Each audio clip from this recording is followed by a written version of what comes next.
when Thanos put on the Infinity Gauntlet and did that famous snap. Where's Kurt? Because we know where some of the characters in the Ant-Man universe are, but can you say anything? Do you even know? Do you know and can't tell us? I mean, what was left was a pile of dust and this giant impenetrable, indestructible pompadour. I bet if you texted Peyton right now, he'd probably tell you whether you were vaporized into ash or not. Was Kurt vaporized? Doing the Film Threat podcast, was Kurt vaporized?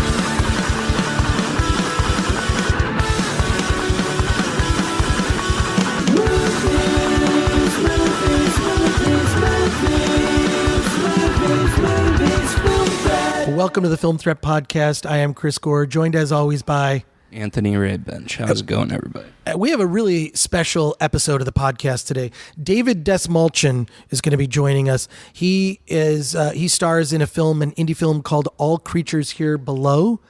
It's absolutely dark, haunting. It's gorgeous and frightening. It's a combination of many things. It's the salted caramel of indie films. And I'm excited. I love salted caramel.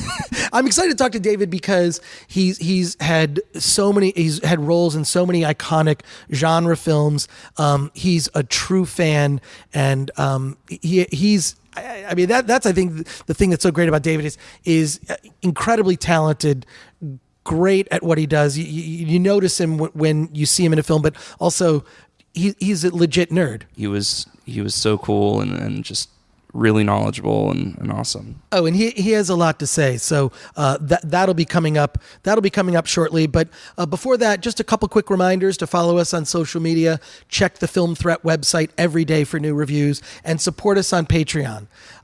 If you go to patreon.com/filmthreat or just look up Film Threat on Patreon, we are trying to take this podcast live on streaming platforms so that when we do a podcast and we talk to someone like David Dastmalchian, you'll be able to participate by sending us questions. You'll be able to see the video streaming live. We need a real legit studio because we want to amp up our efforts with the podcast and some other shows that we'll be doing. We're looking forward to aggressively expanding. Ooh, yes. Ooh, aggressively. I like that. Aggressive expansion. That's from The Dark Knight. Yes, aggressive expansion. Yep. I can't wait. All right, let's talk to David Dastmalchian. Welcome to the Film Threat Podcast, David Dastmalchian. Here he is. Did I get that right? You nailed it. I did? Yeah, A+. Oh my God. Okay, that's great. 5 stars. Because I'm sure you've heard your whole life people mangle your name. Of course. I mean, I grew up in Kansas. They like odd sounding names that don't fit into a box are immediately like, put into a certain thing, especially ones that come from the Middle East. Are you kidding? My father, that name is Iranian. And so I was in Kansas going to like speech tournaments or wrestling tournaments or whatever whatever I'd be at. And we'd be at, I don't know, Garden City High School, and the announcer come over, the MC, be like, next up, David Dastmalchian. What the hell is this? Yeah. So here he is, David Dastmalchian, the small chin. Well, it's not unfamiliar to me because I grew up in the Detroit area. The largest population of people from the Middle East, outside of the Middle East, is the Detroit area. So you're like... Fun fact. Fun fact. That is a fun... I didn't know that. Yeah, you didn't know that? Interesting. Yeah, so I've had Iranian friends, people that are Lebanese. I mean, just like name it. Across the gamut. I think of Detroit, I just think of cool people. I think of shitty sports teams. Bad sports teams. Well, the Red Wings. Amazing music. Think of them too. And now the most interesting art scene in like North America. No, it truly is. It's so fascinating. It's insane. It's fantastic. But we're here today to talk about your indie feature. We're here to talk about me. Well, Let's talk about me. Well, the thing is, thank you. I mean, I want to talk about All Creatures Here Below, which is about to come out. It's out. We've just come hit. out the gate in the festival run. So right. we've just started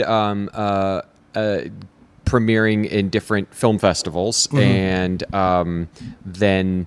Our goal, our dream right now is that distribution company, will take interest in the film and then want to help us bring it to a wider audience, because film festivals are such an amazing way to find your audience and to like get it in front of people. But with the help, what happened with the last independent film that I made called Animals, Oscilloscope Labs ended up being the distribution company that chose to rep us and take the film out. And it was fantastic because they put it in, 20 city art house theaters, and that gets people talking about it and reviewing it and writing about it. And then it went on to streaming platforms, and the word was out. It's such a dense space right now out there. It's a vast landscape, but it's so populated with so much stuff that trying to find ways that you can shine lights on your projects, the film festivals for us make so much sense, because, it doesn't cost you anything other than your ego when they don't want you. That's about it. And, you get a lot of film connoisseurs at these things. So you do hear everybody's opinion about your work, which you just have to be ready for and go in with, open hearts and open minds. Well, I don't see how this is not going to get distribution. I mean, with the cast, yourself, Karen Gillan. Thanks, man. It's one of those indie movies you would see at a festival and say you have to see this one. And it's dark and beautiful. I mean, at the same time, it's this weird balance of tone where, there are horrible circumstances that have befallen these characters, yet there's something beautiful about their relationship in this journey that they're on. I don't want to spoil too much of it, and I do want to talk about. I want to take a deeper dive into it later, but I want to catch us up to how you got to this place, because you were discovered by Christopher Nolan. Yep, and had a memorable. I'm going to get that license plate. Discovered by Nolan. Well, at least a bumper sticker. It is. It's such one of the things that I'm the most proud of when I think about my body, my work as an actor. Like, it's a huge badge of honor to say that, like, Christopher Nolan's casting director, John Papsadero, who works with him on everything, plucked me out of a room of 100, Chicago actors, all of whom I, was intimidated by, and they're all incredible actors. And then that was auditions for, we've talked about this before, but that was auditions for, Sorry. Maybe we'll have to cut that out. Cut that out. Yeah, there's a sign that says recording. Please do not open the door. We'll either leave. Do you want me to go give him my Thomas Schiff face? I don't know. Would that work? Maybe Christopher Nolan found this face scary, so maybe that guy will too. It's weird because you're listed in The Dark Knight. The title that I saw is this on IMDb. It just says Joker Thug, but the character has a name. I know, isn't that strange?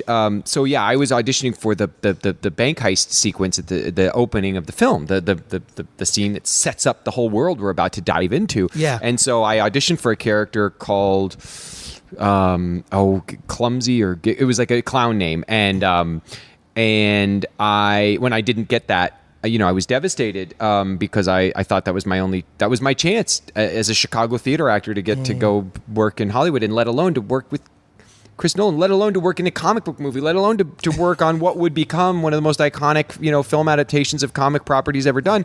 And so as a lifelong comic, collector and fan and movie buff, it was my dream. And then when I knew they were shooting that sequence, I was really sad. And then I found out 4 months later that they had saved me for an even better role. And I was over the moon. And the character is called in the credits and in anywhere you see it online, just Joker's Thug, which is kind of interesting. There's an anonymity to it, but yeah, Batman does name the character Thomas Schiff, and yet he's wearing a badge that says Rachel Dawes, so it's all kinds of complex. But what was that like to be? This is your first. That I'm aware of. prominent role. I mean, It was my break. It was the first Yeah. time I was on a film set. I, in 2006, had done a television commercial. I mean, in theater training in like the early 2000s, I had like a role where I walked in the back of a scene on a show called Early Edition. So I got a chance to like see a set for a day, but like that was it. Didn't get to really act. I had done a Nintendo 64 commercial where I got to sit on a couch and play Cruisin' World. That's awesome. Yes, it was set to the song "Born to Be Wild" by Steppenwolf, and I was playing Cruisin' World, and they had the couch on hydraulics, so it was like the couch was a car. But so that I had been on a set, and then in 2006, I got a big commercial that again we shot in like 3 hours, but it ended up running for a year, and it was the opportunity I had then to go from being a part-time actor who had a day job to a full-time actor, and I was able to then just do theater full-time, which doesn't pay well, but with the commercials, like that commercial was able to like to afford to live. And then I get The Dark Knight. So this is the first time I'd ever actually acted on a set or been to a set. And I'm sitting in hair and makeup the first day. And my chair, it was a long hair and makeup trailer. I'll never forget, it was the day I met Peter Rob King, one of the most legendary makeup artists of all time, who had helped design the Joker makeup. But it was Heath at the very end getting his makeup put on, and he had his music on. And next to him was Christian Bale. And next to him was Aaron Eckhart. Next to him was, Gary Oldman, then Aaron Eckhart, then me. And then Maggie Gyllenhaal, and then Nestor Carbonell, like all in this row. Just I'm sitting there like I'm visibly, physically shaking, like I couldn't. And I still at that point, you guys, the day of my first day of shooting, did not know who I was playing, did not know what my character was going to be or was about. So I had created, because I'd been told I was going to be a Joker's thug and that I was going to be driving the Joker around Gotham in a scene. That's what I was told. It was complete fake, secret, crazy stuff that they do in their way of keeping secrets.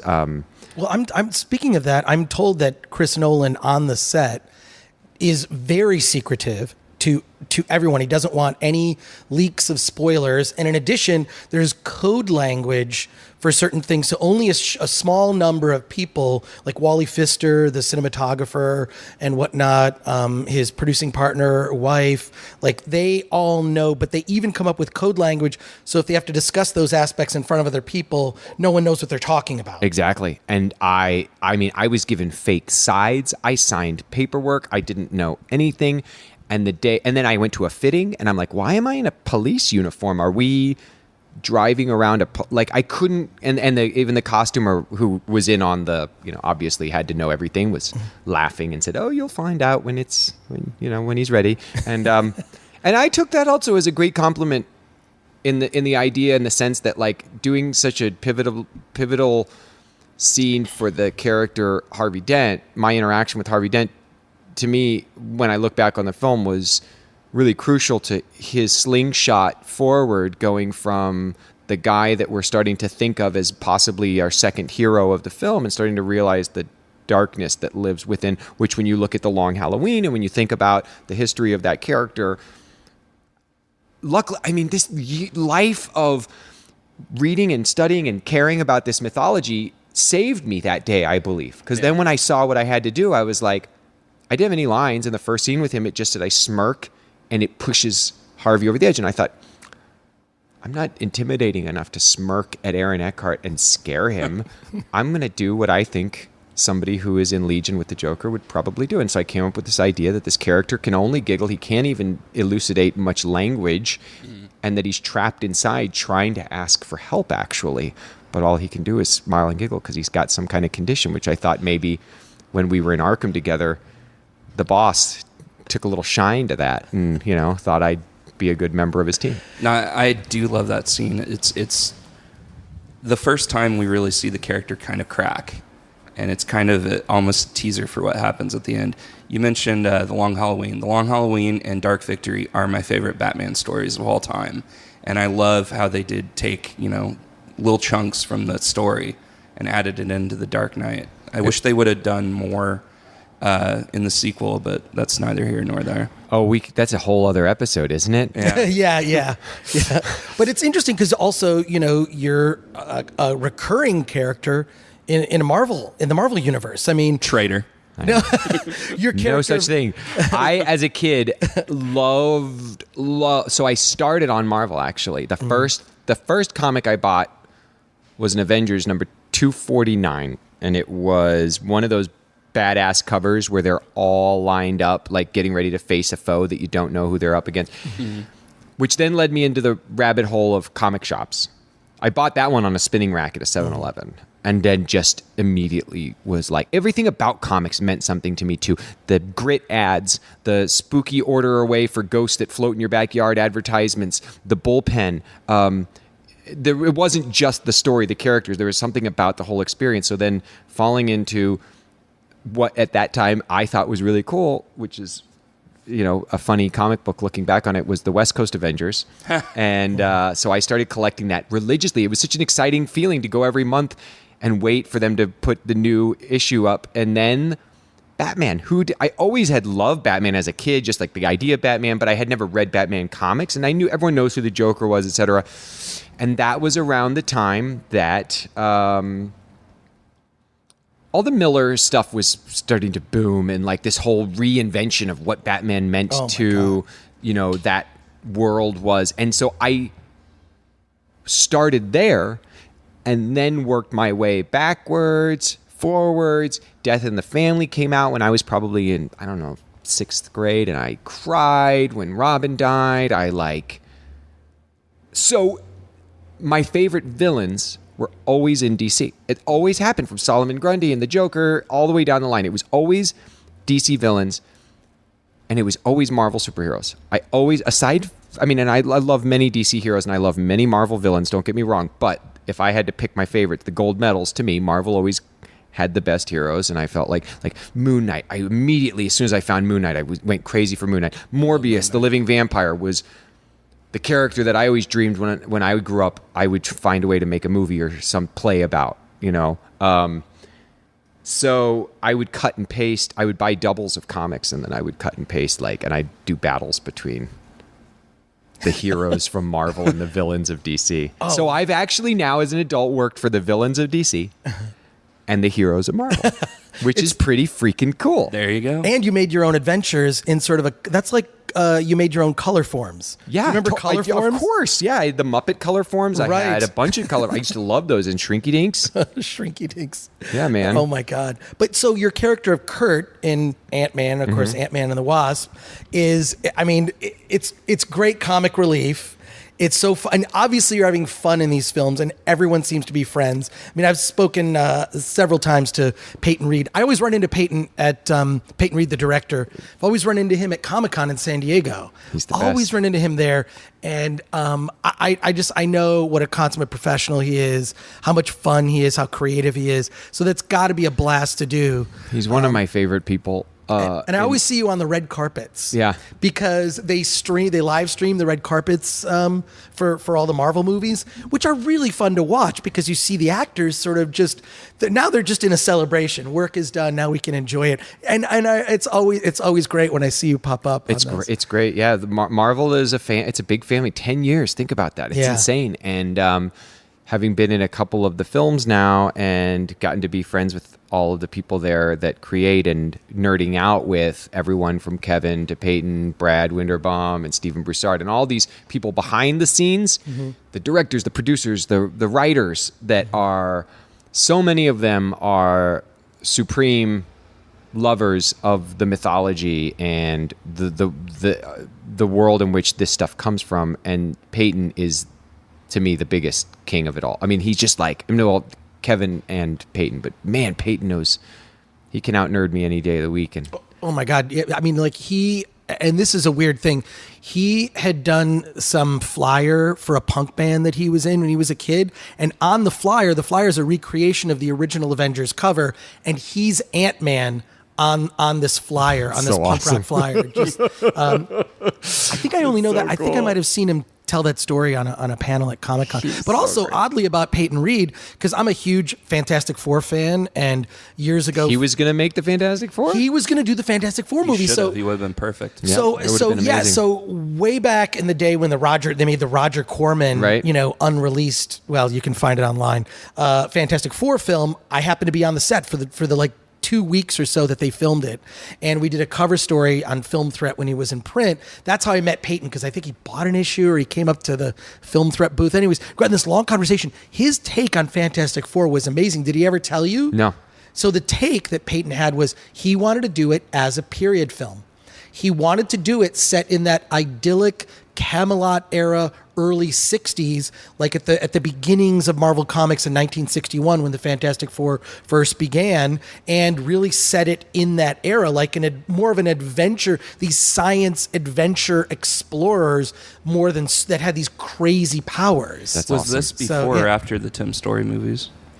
This is before the Tim Story movies, but he had pitched to Marvel. They didn't accept his pitch, but it's interesting that they went and Captain America ended up being a period Totally. film. Yeah. Yeah. But it's got to be a blast. How did they make you come into play? You're playing Kurt.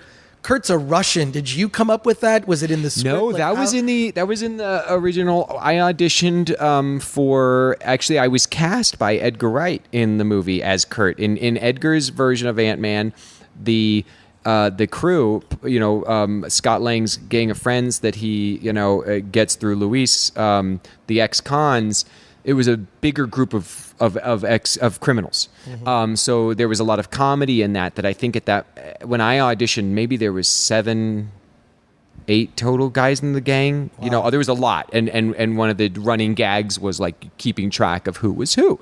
And I remember, so when I went to read for Edgar, then I got to go test. And at that point, Rudd and Michael Pena were already cast, and then there was a bunch of us other actors there. So Kurt was Russian. He was actually written speaking some Russian. There was a heist sequence where we were like robbing. We were stealing a diamond or something. We were doing some kind of theft, and my drill to break into the safe wasn't working, and I was cursing in Russian. And I have my friend Izzy. Whose parents are from Russia, and so she helped me with the dialect. And my friend, I have a couple friends that helped me. My friend Zoran, I wanted that so bad, And I had a bushy beard. I had this take on the character. I was really into like the polyester shirt, the unbuttoned to here, the gold chain. I spoke in character the whole time I was in audition for meeting Edgar and other people. It was like just try to make them think because he doesn't know me. Like that maybe this is who this actor is. And Edgar had at that point seen Prisoners and was like aware of me. But that was that. Then all the stuff hit the fan. Right. Edgar and Marvel reached this impasse about, Ant-Man's involvement in the MCU at large and other characters coming into the story. And I think there was just this big creative difference between making a standalone film and making something that's part of the bigger universe. And I think that was a really painful time for all of them involved because they're all really close and have been working on it for a long time. So then when they parted ways, my attachment to the film was no longer, in stone. It was like, oh my gosh, what's going to happen? And sure enough, they started lopping off these characters as they were rewriting. And one of the things they wanted to do was streamline the group down to a smaller group of guys. And I'm so grateful and lucky that Peyton kept Kurt, because it's just Kurt, Dave, and Luis now, And in fact, it's a funny story I've told before, but I love it, that when my manager called and said, you're going to go down in Atlanta and do a test with Peyton Reed, I was like, all right, here we go again. So I was getting geared up to test, like audition. And I get to Atlanta and it was just the stars of the movie and me sitting in a boardroom with like executives, and they're doing a demo of the special effects. And I was like, this is not nice if I don't get the part. Why are they showing me all this stuff? And the test was a camera test. Like Peyton did want me. Just there was so much happening at that point as they were trying to scramble and get the film into production. That got lost in the communication somewhere. So I just thought until I'm sitting there and he goes, you're in the movie. I was like, oh, I'm not auditioning for you today?" He was like, "No, I want to see what you look like in the character." Oh wow, it's so funny because that kind of so-called turmoil, I mean, that is common. It's just not as well publicized as that one was. I think it's because Edgar Wright is so beloved in the nerd community, and look at his resume in the films. I mean, they're amazing, but I think that the vision for what the Marvel Universe is, it's so different than anything that's ever been done in film. Yeah. Let's have all these movies and let's have them all connect in some way to tell some larger story. Organically, never been too. Done, yeah, or an organic. Not in a way that came a bunch of like toy manufacturers or executives came and said like, we've got to do this thing, which we might have seen happen with some other franchises out there. Right. But with the MCU, it's so true to the nature of what we love in comic books too. The idea that every month you can get whatever titles you're collecting, or if you're now I do it digitally or you get them delivered, whatever, you can follow these characters who are part of a bigger shared universe. And when events like Secret Wars or big events, take place, it's so much fun when they get to intersect. But Jesus, it's every other episode or every other issue that in some way characters are interacting with other characters if you're a comic reader, you know what I mean? Yeah. So to me, that makes sense, and it feels organic and natural. And I like the way that, I love the way that they've done it. That they make these specific films that tonally represent and reflect the character, the director, the people involved, the way the comics do. The cover of a Batman comic right now, and there are about 6 different versions of Batman that are floating right now, but looks quite different than a Green Arrow comic does. And even with Rebirth, if looking at DC, each different character's world has its own flavor to it. But fuck if it isn't awesome when they all get together, Oh yeah. Well, I think the big question we all want to know, the whole internet wants to know, is how does Kurt's hair stay that tall? Well, first of all, yes, we need to know about Kurt's hair, but more importantly, when Thanos put on the Infinity Gauntlet and did that famous snap, where's Kurt? Because we know where some of the characters in the Ant-Man universe are, but can you say anything? Do you even know? Do you know and can't tell us? Blink to give us some answers. Kurt, I mean, what was left was a pile of dust and this giant impenetrable, indestructible pompadour. Right. The truth of the matter is that there's a lot of secrets that that we're not allowed to divulge. So, well, I have a theory, and don't say anything, but I have a theory that I think everything's going to end up okay for most of the characters. I think most of the characters that's such an operative word, though. Right. Most of the characters. Most of the characters. And I think that there's a quick line that Tony Stark says when he sort of blasts off, and he just looks and he says, "Wong, I'm inviting you to my wedding," and then takes off, right? Like, I believe that there's going to be a giant wedding scene that's going to be like, did you ever used to read the comics where you would get to a splash page and it'd be like, it's like a George Perez Crisis on Infinite Earths, like there are more characters. What about like when Peter Parker was at the wedding and everybody was there in tuxedos? Exactly. There's got to be a wedding where everyone is in a tuxedo and you've got like the Rocket Raccoon's the ring bearer. Rocket Raccoon. It's going to be a ridiculous, crazy, stupid thing to orchestrate, but I really think it's going to be that sort of like, people are going to cry and applaud, and everyone we've ever met in the Marvel Universe is going to be there. Maybe they shoot you on a green screen. That's just my theory, is that this isn't like the end of Infinity War 2 or whatever they're calling it. It's just, this is going to be a button on the story of like, hey, they're all okay. They had this wedding, Pepper and Tony, and everyone's there in tuxedos somehow. So it's the wedding of the century. I like that. I like that idea a lot. And I think that, Kurt would definitely win all of the dance contests on the floor. Definitely outdrink everyone on the vodka. And then I think that I'm so excited. As excited as everybody else is to see the story that's going to unfold. And I think the Russos are masters, and from everything that I've heard and know about what's to come, I think that they've just taken the bar and climbed the ladder and put it at a whole nother level, which is, you keep going, how are they going to outdo every time I go to another premiere, every time I go see another one of the films? And it's like, just this year alone, going from back to back Black Panther into Infinity War, you're like, geez, man, it's so inspiring, and it's great for film, and it's great for those of us who love and appreciate the modern mythology of superheroes and all the fun that goes along with that. But it's also really important, and I credit the MCU specifically with, when I go to shops, why I see so many kids in them. And I think that's awesome, and I think that they're going to help keep comic and toys going. And they're changing. Young people's comic books don't look the way my comics did. And at first I would be bristly to like the things my kid was plucking up, but I'm cool with the fact that things are going to keep changing. Well, speaking of kids, it's fun to see the fans, but boy, I saw so many children crying at the end of Infinity War, especially. Yeah, it's hilarious. Good. Good. This is their Empire Strikes Back. This is this generation's Empire. I do believe we're going to have a, in quotes, happy ending for most of the characters, but I feel like this.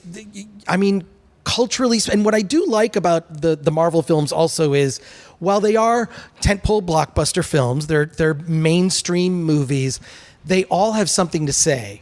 There are messages in every one of these films that I think resonate. And I have another weird theory about Thanos too. What is it? That Thanos' journey is the journey for anyone who has to sacrifice everything to attain a goal. And it could be coming to Hollywood. You have to sacrifice relationships. What is the thing I would love to see a movie about Thanos coming to Hollywood. Yeah, that would be pretty. Trying to make Thanos and Wonder Man are like roommates somewhere before the falling out happens. Our friend Sean Merrick's going to mark out hard for that Wonder Man reference. To get the Soul Stone, right, you have to sacrifice the thing you love the most, which was his adopted daughter, Gamora, and really, that's the thing I happen to know. I have a lot of friends who they're successful screenwriters, they're successful directors, they're successful actors, and they never had a family. They never had a meaningful long-term relationship that resulted in, I'm sure you count yourself very fortunate that you are married. I'm so lucky, but I'm also in that wonderful sweet spot of being a character actor, creator, writer of things that live in this realm where I'm still, in a large regard, autonomously able to dictate, the way things go. I'm not the star of an MCU movie. I'm not the star of a television series. I'm not the creator of a mass hit, thing. And that's okay, because the trade-off there is, you're right, I spend so much time with my kids. I spend so much time doing Halloween costumes and building haunted houses and, being actively involved in the toddler and me classes at the preschool. That is a trade-off. And you're right. And I have friends who, we can go way deep on this, but I've seen give up,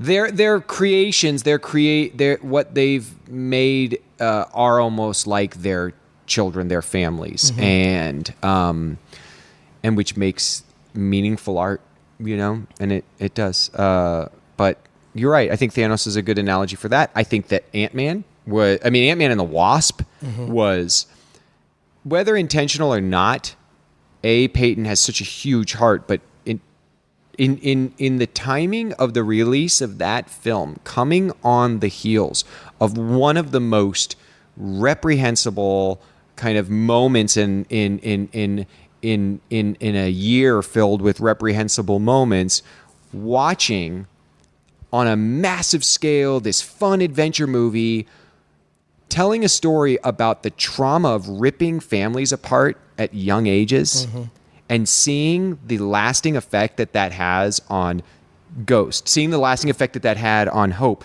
seeing the pain, knowing that I don't care what political or religious persuasion anybody is in this country, the fact that families matter and that families aren't always a dad, a mom, and a kid.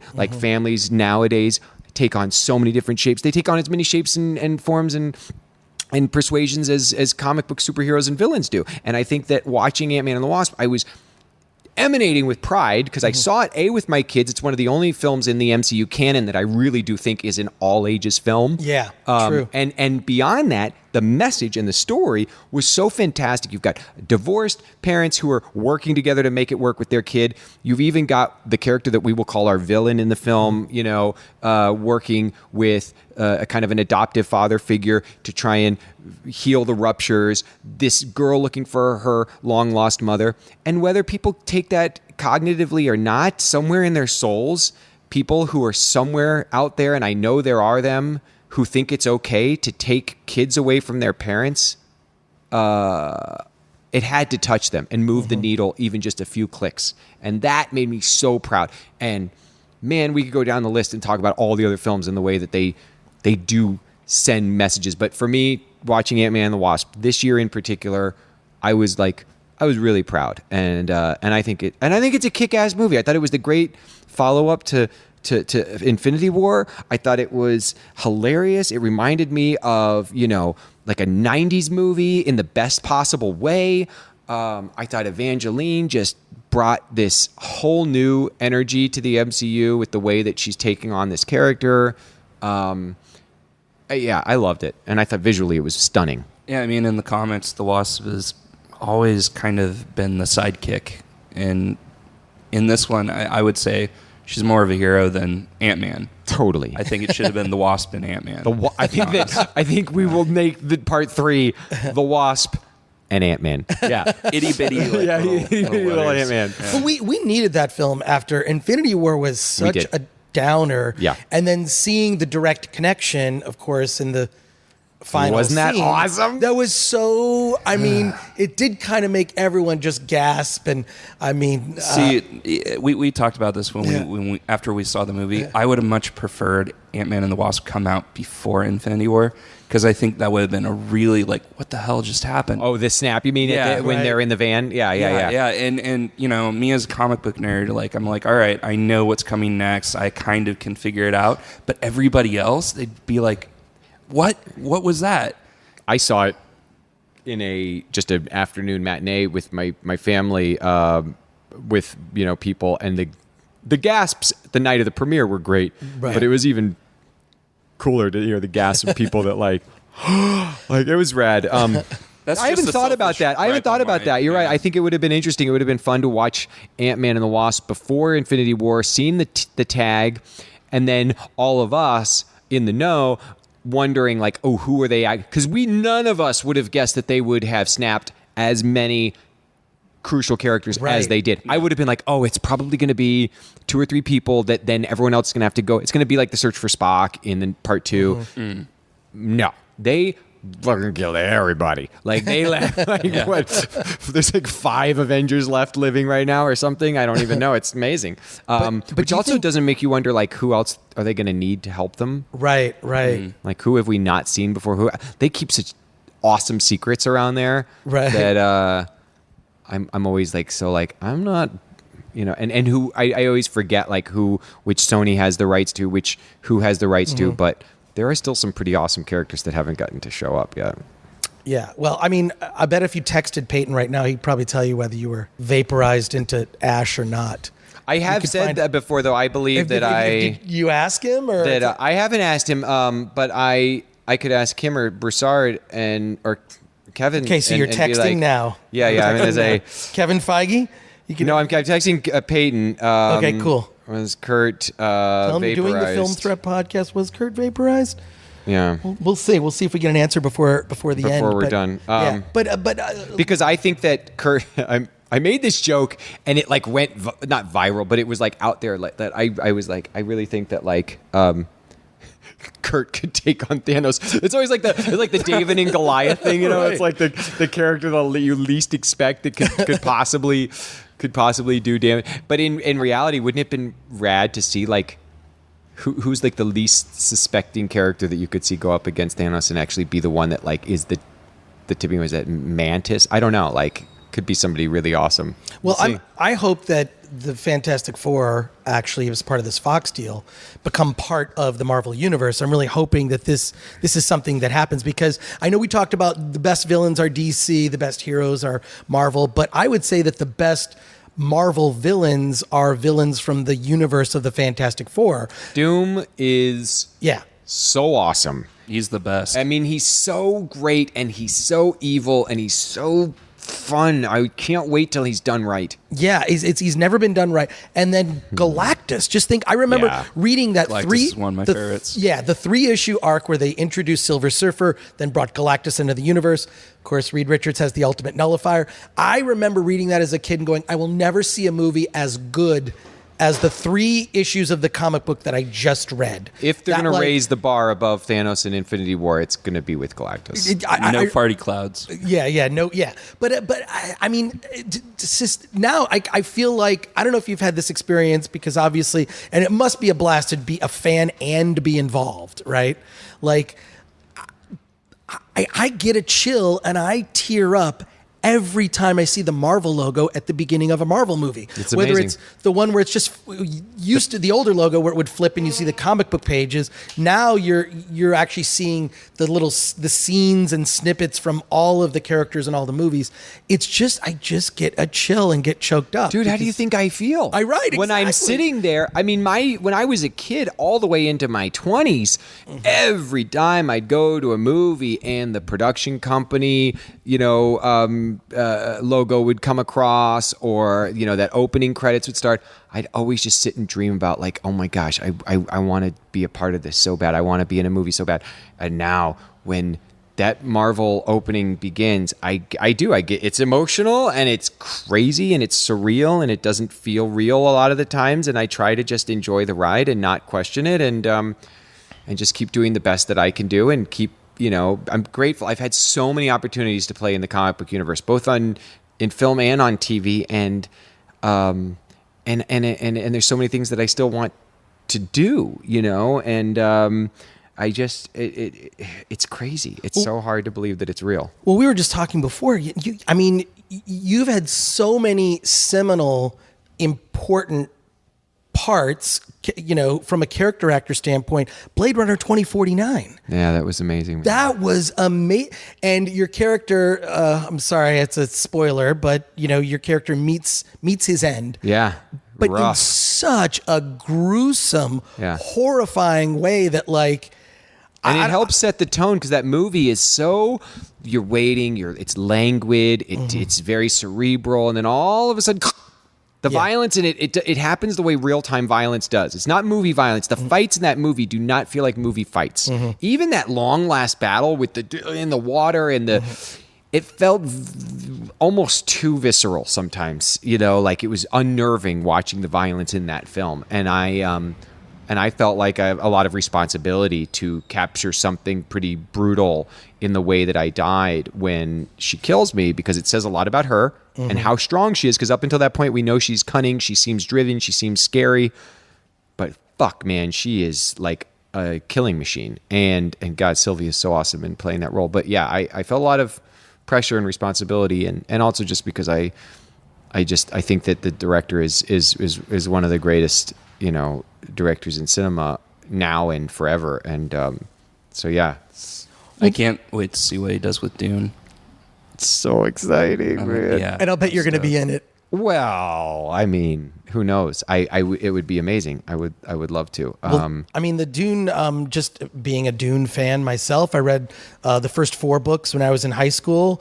It kind of rocked my world, blew my mind. I was disappointed initially with David Lynch's Dune. I've come to appreciate it. And I have the exact same experience. Yeah. I remember being like, but the weird thing for me was, retrospectively, I became a big fan of David Lynch after I saw Dune, because I saw Dune, I was very young, and then I went and I plunged into the mind of David Lynch, and I plunged into his work, and I became such a fan of his. And then he rose quickly to the ranks of being one of my favorite filmmakers of all time as well. And then going back and I got to work with him, which was another crazy dream come true. But going back and rewatching Dune several years ago, and then watching it several times since, I've gained an entirely new appreciation for the way he interpreted that story and the way he brought it to life. But what Denis will do with it is something none of us can predict, and that's one of the things I love about Denis filmmaking. It's never predictive. It's never. He always usurps your expectations. We've seen so many hundreds and thousands of movies. We've read so many hundreds and thousands of great sci-fi stories, and we think we always know what's right around the corner. and he finds a way to do that. And Herbert does it in the books, but when you bring it to film, you've got it. There's a big transition that's going to happen. He's very excited. I know that. I saw him not too long ago, and so you're going to be in it. We didn't talk about that. We didn't talk about it? We didn't bring it up. When you're friends with somebody, it's awkward. Mm-hmm. You can't. There's this unspoken thing that you just, it's like I could sit down with you and be like, "Oh, dude, I heard you got the new thing, and what am I going to be, or can I be in it?" It's just, I don't know. It doesn't work that way. What happened with Blade Runner was I had tried every other avenue I could to be a part of that film. I mean, producers, casting directors, I hit every stone wall possible. Mm-hmm. Never spoke, about it with Denis. Didn't even know I hadn't gotten to see a script or what characters. And then I got an email out of the blue from him one day that he said, "Dear David, I killed you very violently at the beginning of the 20th century in Prisoners. I'd like to bring you far into the future and kill you very violently again. Would you like to be a part of Blade Runner 2049? And I freaked the fuck out. Oh, that's awesome. Yeah. Well, I hope you get a similar email for Dune, because there are so many characters in the Dune universe. I mean, that's true. There are amazing plethora of characters. Yes. There are the look, the design. He always brings aboard the best production designers, costumers, etc. So that's exciting. I think Timothée Chalamet is a great call. Yes, I do too. That guy's versatility is pretty fantastic. We'll see, man. But every day when I wake up and I'm like you were talking earlier, when I sit there and I think about like what I've already gotten to be a part of, it means a lot to me. And I just have so much gratitude, because it's there's a lot of actors that are better, more talented, more I don't know, than me. I think I'm a very hardworking person. Like I really do believe in hitting the ground every morning and doing my best to tell the best stories I can and write as much as I can and try and act as much as I can. But there is this element of the lottery luck in being an actor, and I just have been so fucking lucky. And it's just beginning. I mean, you've gotten to see All Creatures Here Below. I think Karen Gillan is just scratching the surface in the cinematic world of what she's going to do, her potential and the range of her as both an actor and filmmaker. But what she brings to this character for this micro budget little indie that I made, that like the thought that somebody her caliber that comes in from this, pedigree of doing massive studio hit films would come and make a movie for $1,000 a week and like not have a hotel, not have any of the stuff that, you're used to getting when you're a star like her. And the performance that she brings, it's Lon Chaney, it's Meryl Streep, it's fucking, Gina Rowlands, it's Robert De Niro. She's incredible. She's incredible. I mean, she's also oddly a connection with you in the Marvel universe. Isn't that rad? Your characters have never crossed paths. James Nebula is one of my dear friends, and so he obviously knows Karen real well. But that's not how it was. Strange how this came about. Was the producers of the film wanted to get somebody known for this role, and the casting director did like three. Was going to do 3 reach outs to quote unquote famous and talented people, because you're nervous when you hear that. You're like, well, what does that mean? Who's going to show up who are you going to put in this role? Is it just because they're famous, or are you guys going to, but when you only have so much control when, the producers get to decide these things. And the casting director was like, I am the biggest fan of this actor, Karen Gillan. I was like, oh my God, I love her in the things I've seen her in. I'm a Doctor Who. She was great. Then obviously in, Guardians, etc. But she read the script and just came right over, sat down with us, started telling all of her ideas about what she thought about the character, what she thought about the film. Colin and I were so blown away.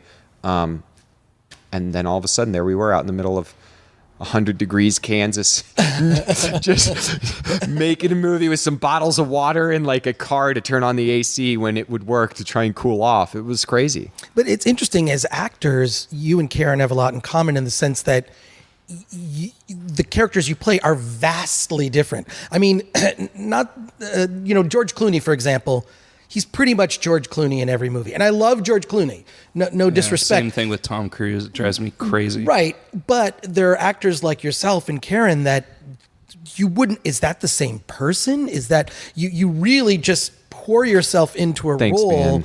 and you're just so different. I mean, and the character you play is sort of I think only people from Southern California would get this, but your character is very Inland Empire. You know what I'm saying? Okay. Like the sort of longish shorts, the socks with the, you walk differently than other characters you've played in other movies. I mean, there is a walk, there is a presence, there is an intonation in your voice. Like you are, it's not Kurt. It's 180 degrees from Kurt or any character that you've played in a previous film. It's vastly different. It's familiar to me just having, Sure. I go to Frank and Sons. Hey which man, is in the Inland Empire. where I grew up in Kansas City, those guys were they're everywhere. I mean, they're in different pockets and parts of the country, but they are for real. And when we were prepping to go make it, like I got a Groupon to go to the Limp Bizkit Korn doubleheader, and I was going to wrestling events a lot, and I was just going. At night, we'd put the kids to bed, and then I'd put on my kind of Jensen attire, and I would go and sit up in the crowd or get in the mosh pit or, go in on the rest. And the wrestling I was going to was like in the Deep Valley that wasn't like even the big stuff. It was more of like the indie circuit. And that was incredibly useful. But it all came rushing back to me because those were guys that I grew up with, and those are people that I knew. And I wanted to not be a caricature. I wanted to be a character. I wanted to represent something that I felt is real, and that those guys, and I think some of the association they find with the kinds of music they listen to, the way they dress, like because educationally, economically, support wise, a lot of them represent a part of our culture that's kind of left behind and forgotten. I think they find a kinship in that aggression, that like anger, that all, like I don't know, but I'm thank you for saying that, because I did want to like really be that guy that I knew, But you're right. What's beautiful about it is it's not a caricature. I mean, he is a I don't want to say small time criminal, but there are some criminal acts. Yeah. But there's a morality. And I don't know how much I want to give away or how much we're gonna, because but there's also it's three dimensional. Sure. And I'm curious because I mean we just went through your resume of characters you played and the directors that you've worked with. You worked with some phenomenal directors. So what have you taken from these directors and people you've worked with to bring to this project? It's important to note that I didn't direct it. I wrote it and I star in it, but the guy who directed All Creatures, his name's Colin Shifley. He's the same guy who directed Animals. I don't think I could direct. I don't think I have what it takes to direct, but I do love, I love watching good directors direct. And Colin happens to be a friend of mine, but I've known his talent for a long time. We made a lot of short films together. We've been friends since Chicago days together. So he has just continued to knock it out of the park, directing the work for me that I've written and with me. And he, so the answer to your question is, I watch all of those directors and the things that they hold in common with the ones who we don't know their names yet, but who I admire and love are the incredible amounts of preparation, the incredible, degrees of which they understand every moving piece of the opera that is filmmaking. The way that they're aware of all of these incredible, different, intricate things that need to be happening in legion with one another. And, I really like acting with Colin because he's not an emotional director. He's a very technical director, and I'm a very technical actor. I prefer a director that would say to me, on this line, I want you to bang your hand on the couch, and trust that if they want that to happen, that they understand what that means, and that will elicit a really powerful effect on my body, my face, my sound, something, as opposed to a director that's going to try and emotionally coach me to a place where that my choice might be to, I like that. And Colin and I work well together. Plus, being that we're so close, he has no problem saying to me, like, you're doing that thing that you do with your mouth when you're trying to make it look like you're thinking about something. And guess what? All it looks like is like you're acting. Like, it's bullshit. So stop doing that thing with your mouth and just be still and let it live here, which is what I always strive to do as an actor. And with Jensen, this character, the physicality, the walking, the way he moves, I bulked up about 20 pounds for the role. Obviously, we cut my hair, which luckily went really well with Blade Runner because we shot that at the exact same time. That's good. But I wanted to slow the way my eyes moved as well. So I worked a lot on, because my real life eyes, and most of us, we look around a lot when we're thinking, and it's a way of reflecting thought. And Jensen just is on a different pace. So I can't even do it right now. It gave me intense headaches, but I tried to slow the way my eyes move down.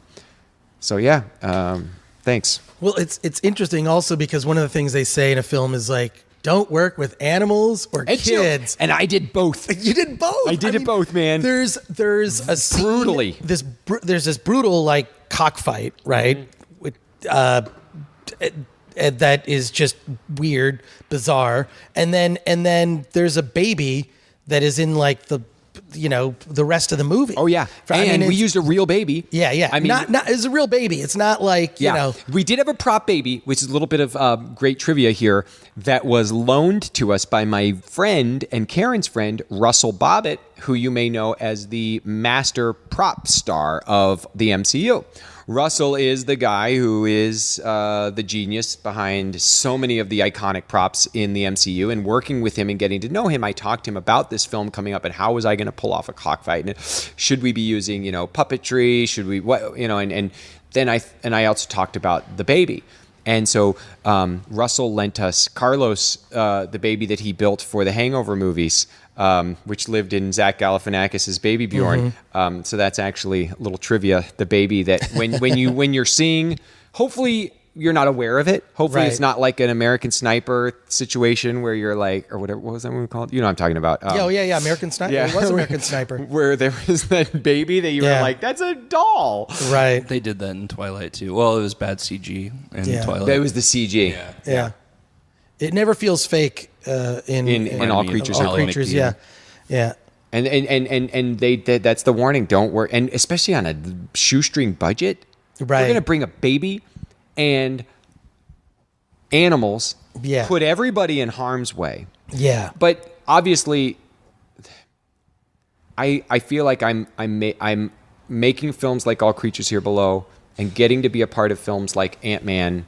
To people might be like, those are such different things. The similarity is that the people who are making them happen do have intense amounts of passion, talent, work at such an incredible level of artistry. But each one makes me stronger with the other. And with All Creatures, my concern and the thing that kind of keeps me up at night now is like, I did the best I could. There's flaws in my performance. There's things that I would change in the script. Every time I look back at it, there's things I want to change. At this moment, I'm in heated email exchanges between the director and the producer because we want to fix a lot of sound problems that the film has. But that's not what haunts me. What I think really I think about a lot is, what am I asking people to give me an hour and a half of their lives for? Like, why do I need to take people on this journey to go watch this film with me? And why is it important for me to take people? Because it takes you to a very difficult place to go. And I think it's going to be a really hard movie for people to watch. And so I constantly question, like, why am I asking people to go on that journey? And what we were talking about earlier, I think is important. And I hope that I achieve it with the film. I'm not going to answer any questions for anybody. And I definitely hope I don't intend to tell anyone how to feel about these people. But I do believe that we are surrounded by a landscape populated by growing pockets of forgotten people, people who are left behind, people who are suffering through circumstances and pain and suffering that is generational that we can't even imagine. And yet those are true, beautiful, spiritual human beings inside of that suffering. And they have the capacity to love just as deeply and as intensely and as real as you and I do. So, we'll see what happens in the movie. I think that there is a really intense twist in the film, and I knew that it was going to like knock people a little bit, but it's been kind of interesting as just a filmmaker, as just a storyteller, how many people have been like, oh my God, I I didn't see that coming. That thing that Yes, happens. I know exactly what you're talking about. Oh man! And I hate to end it. I know we're at the time And that you speaking said of you need to children, small children, Yeah, I have exactly. small children that I will have to go pick up you my have own. to attend to them. But I'm Let's hoping. do one last question. Is there anything else you want me to hit on? yeah. Did Peyton text you back? I looked. He hasn't texted me hasn't back yet. texted I'm so mad. My wife texted me. She said, "Sorry, was I calling you? Hope your interview is going great." Peyton did not, but I will promise you that I will message you as soon as I hear from him and let you know. Yeah. Let me. And then we can. For Steven too. One last thing. We could Yeah. bemoan the. You and I were in a web series together. We're on an episode of a web series that our mutual friend Brittany Braun was a part of. Brittany Braun and Yes. TJ. Yes, yes. And it never came out. Never happened. I thought it was a great idea for a web series. It's sort of a comedian who does a podcast, and it was sort of a Larry David Curb Your Enthusiasm look at the world of podcasts. Yes. And Maybe we should get TJ to dig it up. We got to get it. At least do yes. a special YouTube, post it somewhere so Right. we can watch it, because our stuff together was a blast. It was fun. It was really super fun. And you brought some of your Batman I did bring collectible back stuff. some stuff. Yeah, I yeah, brought yeah. some back. I was Did you have asked the phone? to You had bring a it. phone? What's that? Didn't you have a bat phone? I had a bat phone. I brought. Yeah. TJ asked me, said, "Well, we'll bring some stuff. Just bring your cool Batman Show what a collectible nerd stuff." you are. Yeah. exactly. Well, you don't have to go very far for that. But David, thank you for being on the show. Yes, thank you so much. Can Thanks, people you guys. follow you? I'm sure people can follow you on social media. That long last name, that's all it is. So at Dastmalchian on Instagram and Twitter, and I'm on Facebook. There's a David Dastmalchian official page where I try to keep posting, news and things that we're up to. And please keep your eyes peeled if there's a local film festival near you for All Creatures Here Below coming soon. Otherwise, I post about it on my socials a lot. But it's so great to come. It's great to see you again. Yeah, it's it's been great so to see long, you. and it's great to Yeah. talk about movies and comics and all the things we love. I hope we can do it again. Let's definitely. As you can attest by the definitely do it last again. hour, I have no shortage of words to spill out of my mouth. I love to talk, so let's do it many more times. Yeah, we could talk the nerd stuff forever. So let's do it again. Thanks for being on the show. Thanks, everybody. There's no way you're going to get out of this without doing some time. I've got a plan. I want what's owed to us. I can sell it and get us out of Dodge, and then they're never going to see us again.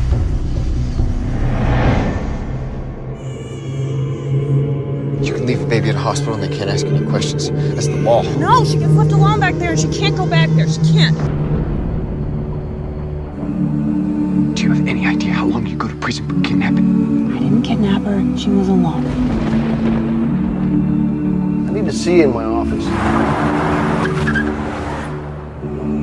I'm not taking you anywhere near there, Ruby, I promise. I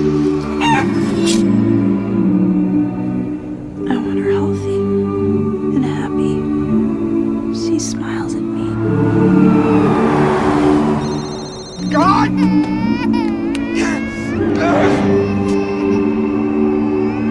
You can't be here. I love you.